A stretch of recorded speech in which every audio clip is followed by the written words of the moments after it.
Make sure you like, comment, and subscribe. Appreciate it.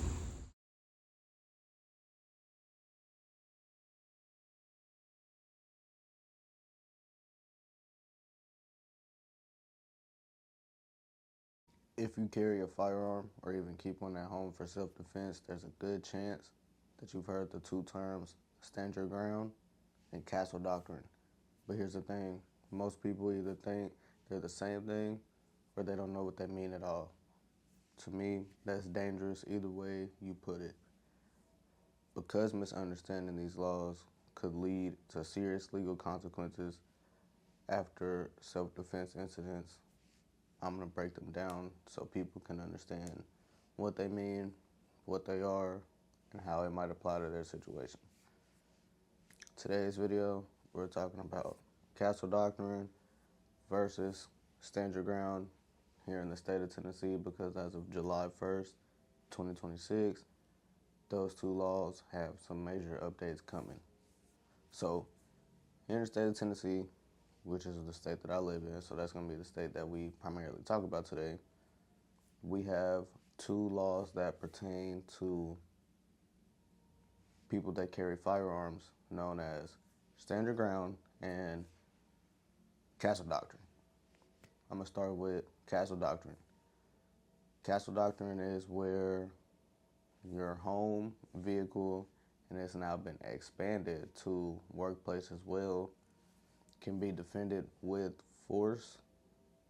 And Stand Your Ground is you defending yourself with force with the immediate threat of bodily harm to yourself, or now it's been expanded to schools, schooling agencies, and religious entities. So mass violence has also been put up under that umbrella. And they've also even expanded it to where failing to report a credible threat of mass violence could be a misdemeanor. So to start with the main part, Castle Doctrine and Stand Your Ground, here in the state of Tennessee, it's been expanded to, like I just said, your workplace, your vehicle, and your home. At first, it was more so just your home. It was kind of on the fence about it being in your vehicle or it being expanded to your vehicle. And I really didn't hear too much about the workplace per se, because a lot of people who carried that were in situations where they were at work pretty much didn't face any type of serious consequence. They might have gotten their gun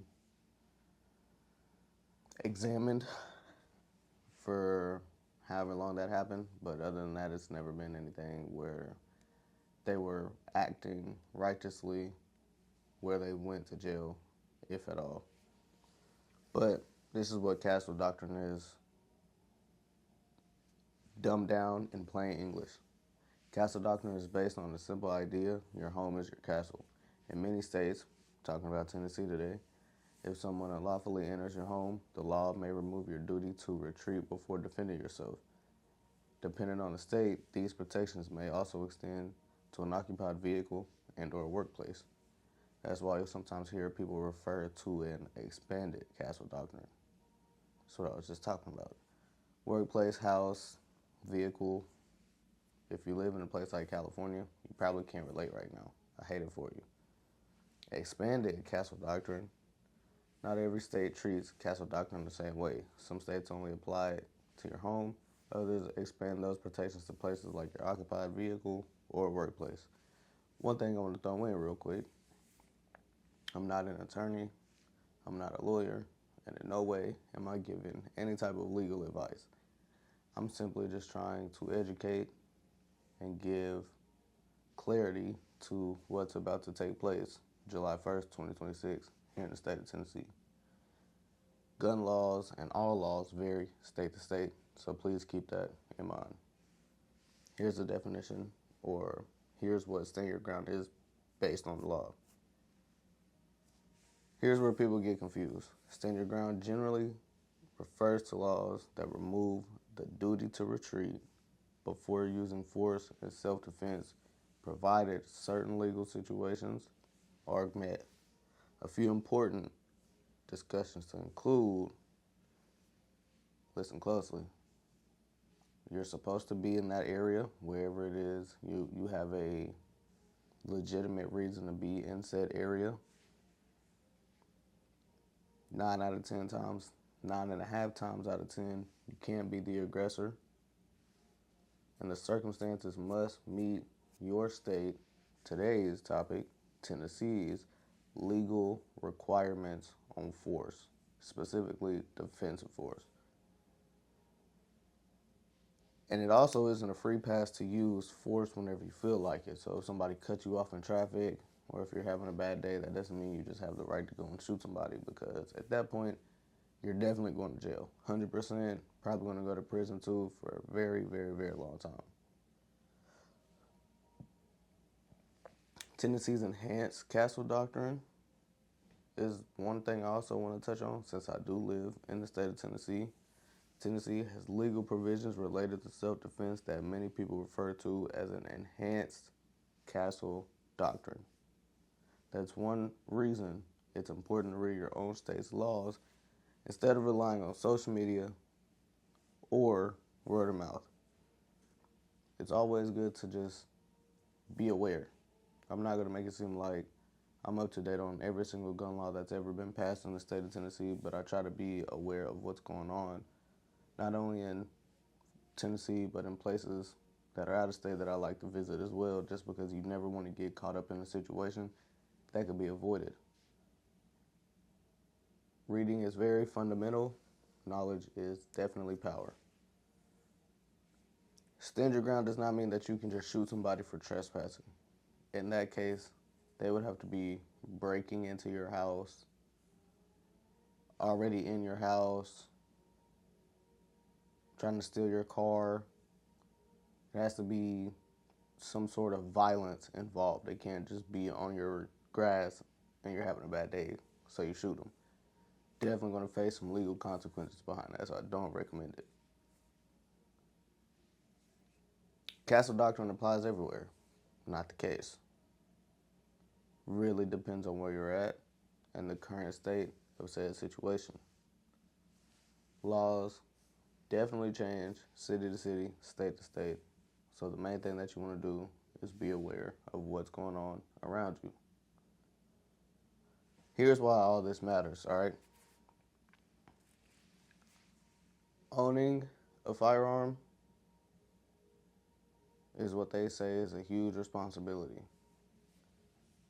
Thousands of dollars get spent on ammo, optics, lights, training, range days where you just go and just blow money. But nobody ever takes that same amount of time to look into a law, to read current laws, to read past laws, just to read in general. Reading is 95% of owning a firearm, because they change laws pretty frequently. And if you don't know what's going on and you happen to get caught with said firearm, it's probably going to end pretty bad for you. So, moral of the story, be aware of what's going on legally if you plan on owning a firearm.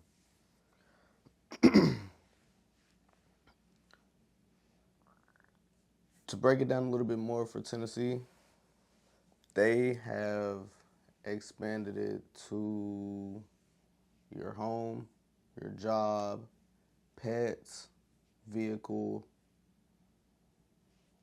They have kind of broadened it a little bit. They have changed a few words here and there just so everything will be included. And I'm actually, hold on, I'm going to step off real quick. Okay, so I actually have it right here.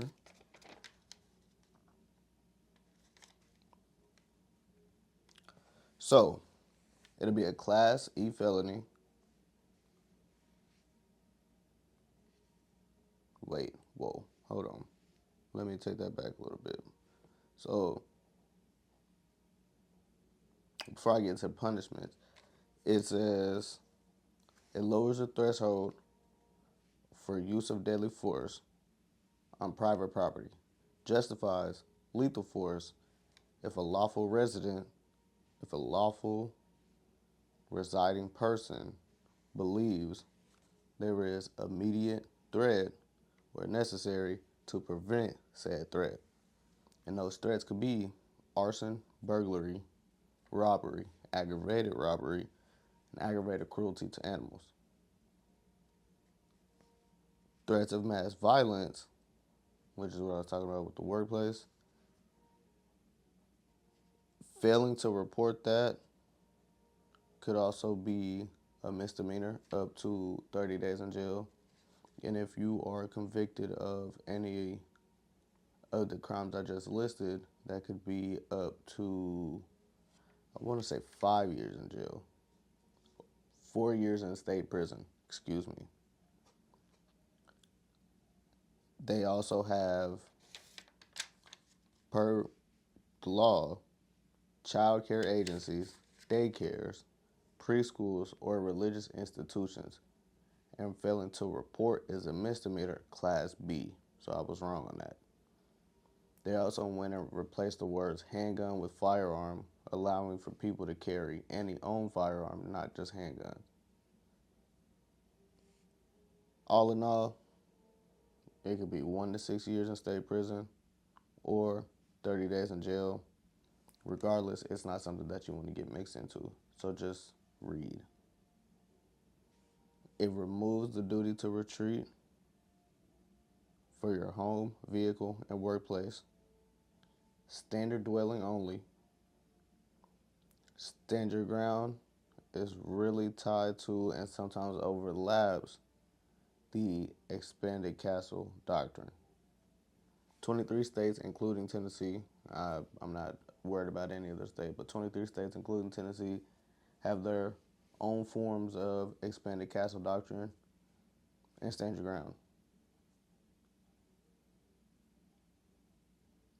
Once again, you have to be there legally, didn't provoke the situation, and have objectively reasonable suspicion of harm and or immediate bodily injury.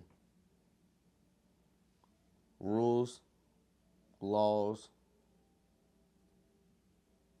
and obligations vary from state to state, so you want to keep that in mind as well. But again, we're talking about Tennessee, so that's all that we're talking about today. Moral of the story: be aware of what's going on in your state.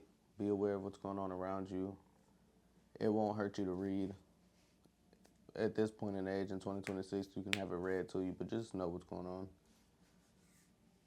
It's your boy 5-Star Felipe.